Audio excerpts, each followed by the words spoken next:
A day in life here in Taiwan. So welcome mga kawailaw sa aking mini vlog. So ayun na nga, tapos na yung aking alaga at ang aking kumain ng panggabihan.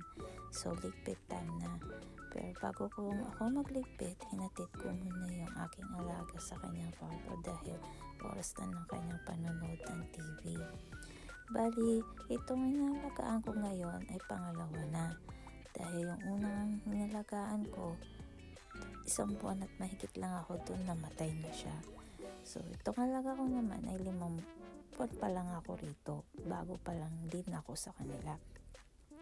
Bali, ang aking pasyente ngayon ay isang dwarfism. Naoperahan siya sa kanyang spinal, kaya hirap siyang maglakad.